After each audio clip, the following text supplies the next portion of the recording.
Hey everyone, this is episode 17 of the Something Something Something Show, and I'm your host Andy Wood. This is a show where I talk about comic books and gaming.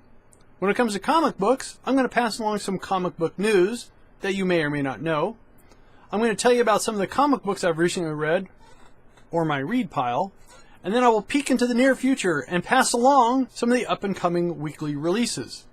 Additionally, since I'm a gamer, I'm going to pass along some gaming news, again, that you may or may not know.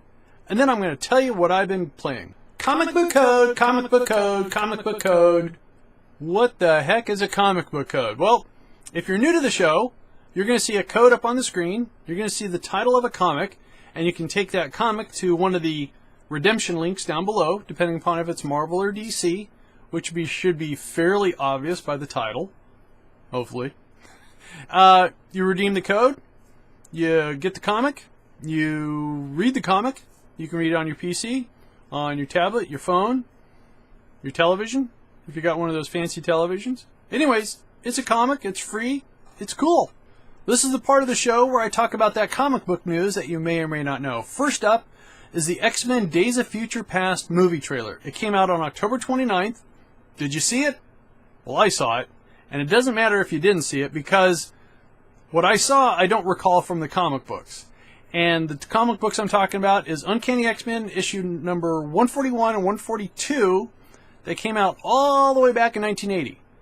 And the synopsis of that story was an adult Kitty Pryde travels back in time to bring the X-Men forward in time to fix a wrong. And the wrong is basically the mutants are now in concentration camps and the Sentinels are guard dogging them. So what I saw in the trailer was a very bitter Charles Xavier, which I don't remember. Kitty Pryde doesn't appear to do the time traveling. It's Wolverine. So this movie is, how shall we say, loosely based upon the comic book. Next up in comic book news, we're going to talk about the Walking Dead TV series, currently in season 4, but it would appear that AMC has given the okay for the 5th season. According to the president at AMC, he says it's primarily because of the passionate, ever-growing fan base that they have seen from year to year between season to season. The last piece of comic book news I want to pass along to you has to do with the upcoming THOR movie and Marvel's Agents of S.H.I.E.L.D. If you recall in one of my shows, I said that the Marvel Agents of S.H.I.E.L.D.'s TV series is in a very unique position because it can be a launch pedestal for storylines, or it can actually do tie-ins, and that seems to be the point. So for Marvel's Agents of S.H.I.E.L.D.'s next episode is November 19th. They will actually have a tie-in that has a reference to the THOR movie that comes out November 8th. So, aha! Comic book code, comic book code, comic book code. Alright, so if you're for some reason just tuning in kind of 3/4 of the way or halfway through the show, what is this comic book code you're talking about? Well, quite simply, I am passing along a free digital code to you, the viewer, that can redeem it, and there's going to be some links down below, and you can take the code, and it shows you the comic book that it's related to. You can redeem it, you can then download it, and you can read it, and it's free. Free comic book code.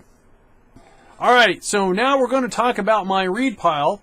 As usual, I bring 4 comics to the show. Maybe good, maybe bad, maybe in between. The first one up is Fanboys vs. Zombies number 19. I've always been a fan of this comic because it does have zombies in it, but it's not just because of that. The writing style is very unique. This issue is actually another reason why I've liked the series. We meet up with 2 brothers in Mexico, Felix and his brother, and who used to be a former wrestler, which actually has a significance in the storyline.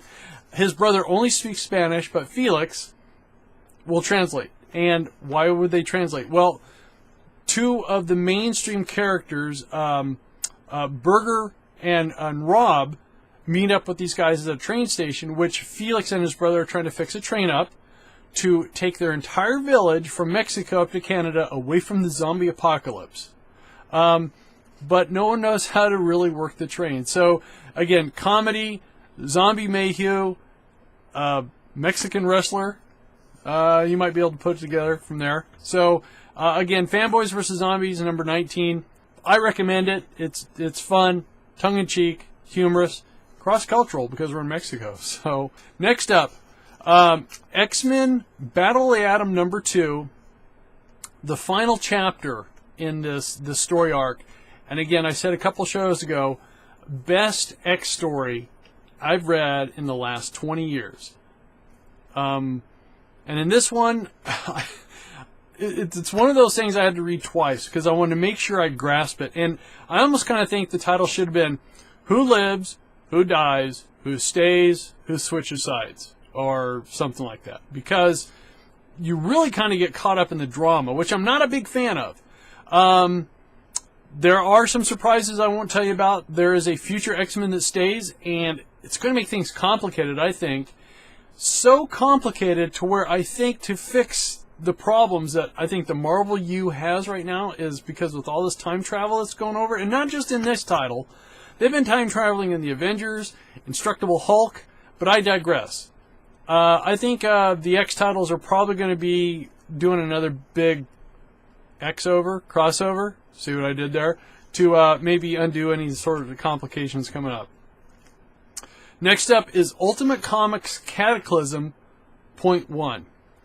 This is a setup issue, and if you've been reading any of the Ultimate titles, you'll know that Galactus appeared to have crossed over to the Ultimate timeline, and he met up with some, I'm not going to tell you, he met up with some stuff, and he's now back, and, or is he? It's hard to say, but basically this issue is going to really cause some problems for a lot of Ultimate titles. So, the last big Ultimate event was the Ultimatum.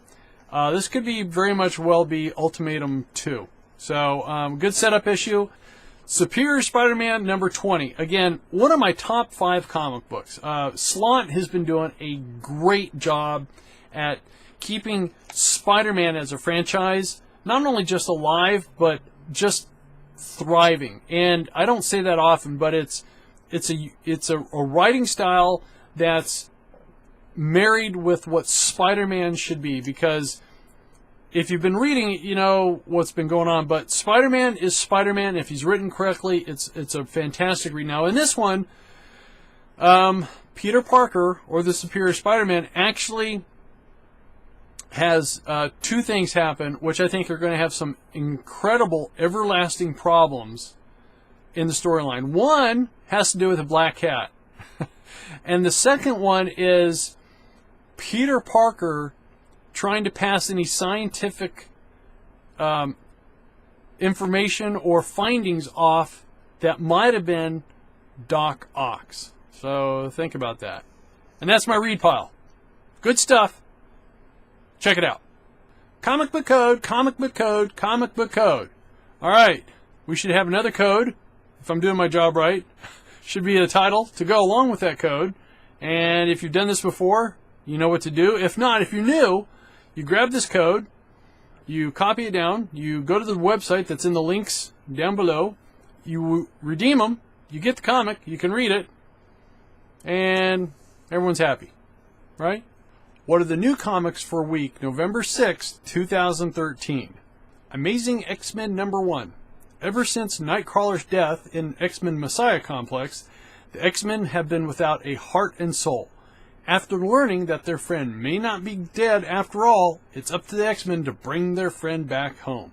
Detective Comics number 25. Continuing with the Batman Zero, James Gordon confronts corrupt elements of the GCPD and the vigilante known as Batman. Forever Evil number 3. With the world under the rule of the mysterious and deadly crime syndicate, our greatest heroes dead, it's up to the unlikeliest defenders to rise to save humanity. Trillium number 4. Everything Nika and William thought they knew is thrown into question as the world of Trillium is twisted inside out. Comic book code, comic book code, comic book code. All right, here we go. There's another code. There's another title. You take that code, you redeem it, and you get the comic. And it's free, So you're going to read the comic. It's now a free comic. It's your comic. Everything's cool. This is the part of the show where I go into the gaming news. But before I do the gaming news, I want to do some shout-outs. First one goes to Kara. She has been working effortlessly to get her stuff ready for her Day of the Dead festival coming up very soon. So good luck, Kara. Next one goes out to Victoria. Congratulations on your new automobile. It's very purplish. Last but not least, and definitely not least, is all the members of the Game Sandwich group on Google Plus that are participating, and anyone else that's participating in one way or another for the Extra Life event. You deserve applause, praisal, woohoos, and catcalls of the good kind. For those of you who don't know what Extra Life is, basically it's gamers gaming to help kids. And what they're doing is they're getting donations from people. They're staying up for 25 hours straight, streaming what they're gaming. And all the donations goes to a network of hospitals to help kids that can't get the help they need. So again, thank you everyone that's doing that. Alright, the first piece of gaming information I want to pass along to you has to do with State of Decay.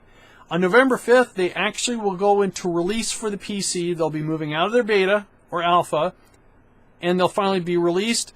They'll have full keyboard and mouse functionality, and it's ready to go. And $20, you cannot get a better persistent zombie survival game around. It's got some great gaming elements that aren't around. You can switch off between different NPCs when they get tired. You can build stuff in your community to help you survive. You can run over zombies, and you get to kill zombies too. So it's a pretty good game. The second piece of gaming information I want to bring to you has to do with The Legends of Zelda and the 3DS. Yes, I mentioned the 3DS. There is still a huge fan base for Legends of Zelda, and I don't think it will ever go away. And this is pretty exciting, actually, because if you have a Nintendo 3DS, you can download a free app called Nintendo Video, and they are going to be releasing all the way through 2014 short animated clips that will eventually put a whole movie together for 5 different familiar shorts from their game lineup, one of them being Legends of Zelda. Now, for those of you that are benefiting from this story, you have to thank Sarah. If it wasn't for Sarah, I wouldn't have mentioned it in this week's show. Alright, here's the last piece of gaming information. Actually, it's not really information. Maybe it's more of a soapbox. I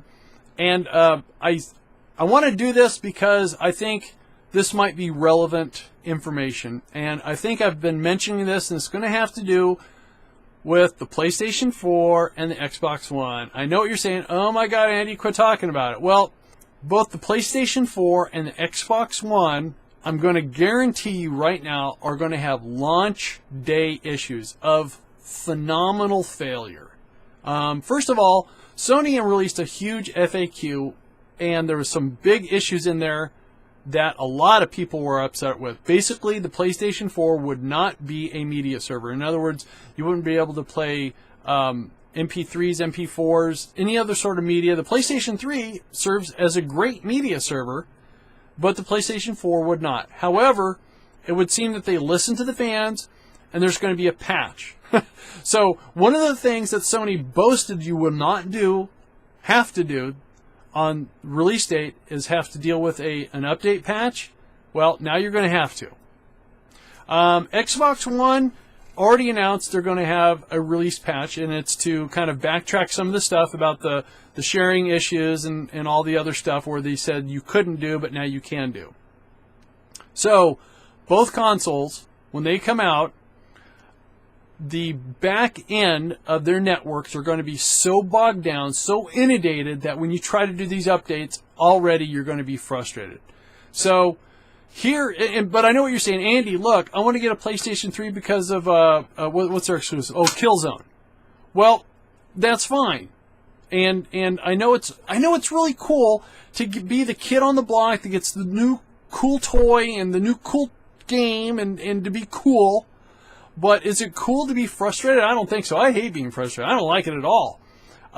So here's my suggestion for both the PlayStation 4 and the Xbox One. Wait. Give it about 3 weeks or 4 weeks. Wait until everyone else gets their consoles. Wait until you read about all the frustration, and you know what you're going to do?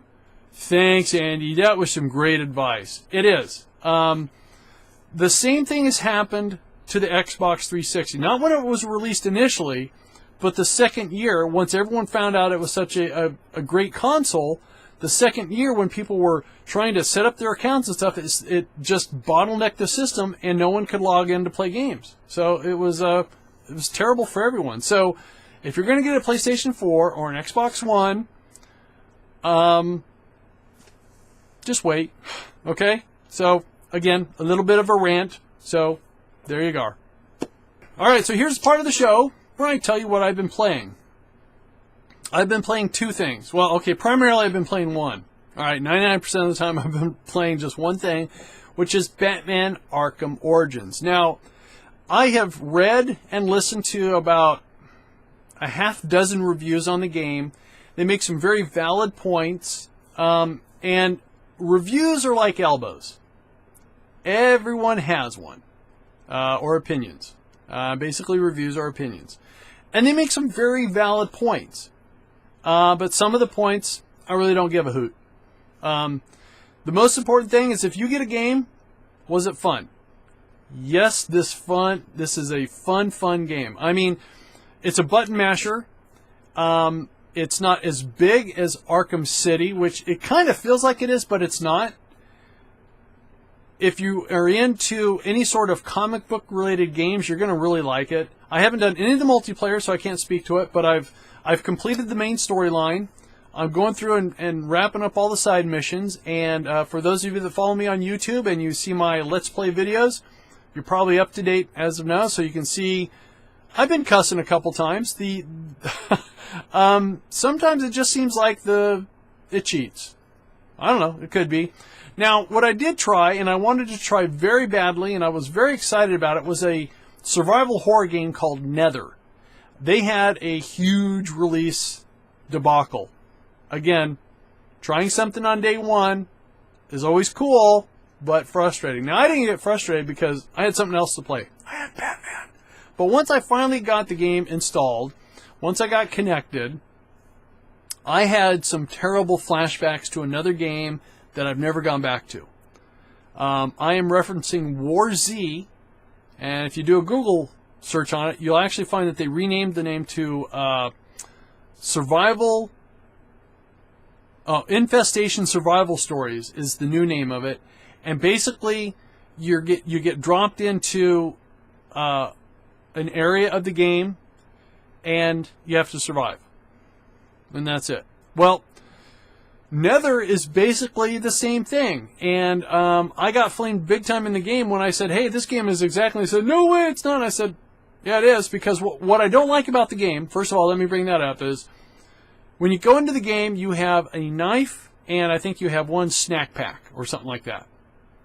So you're surviving. You're trying to find something to survive. And the first thing that happened to me, I get blown away by another player.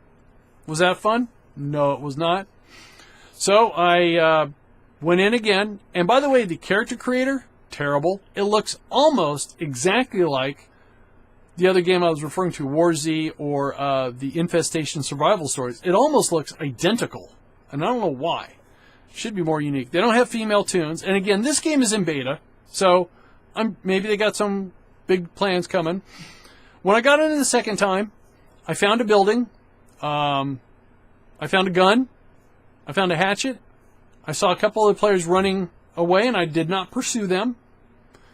And then I saw another building in the distance, and I ran to it. And when I almost got up to the top so I could start exploring, I got bumped out of the game. So I did not go back into it. So I may or may not try it again.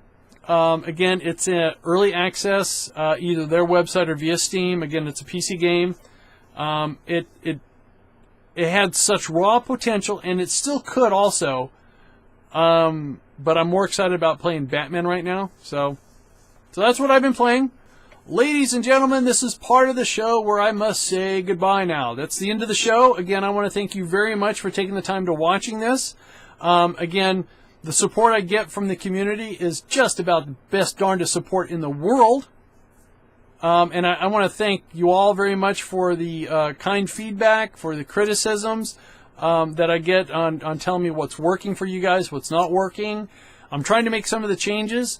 It's a little slow. I'm still learning, so bear with me. And again, I know you know that. And for those of you that are new to the show, you should be able to find some links here to some of my previous shows and some of my previous Let's Play videos. Also down below, you should see a big button that says subscribe, so you can subscribe to my channel and get updates to all the videos I put out, along with another button next to my Google Plus profile where I hang out and do all my social networking. So again, thank you very much for coming to the show. And before I leave, what is next Wednesday? New comic book days. Support your local comic book store, and thanks again, and have a great week.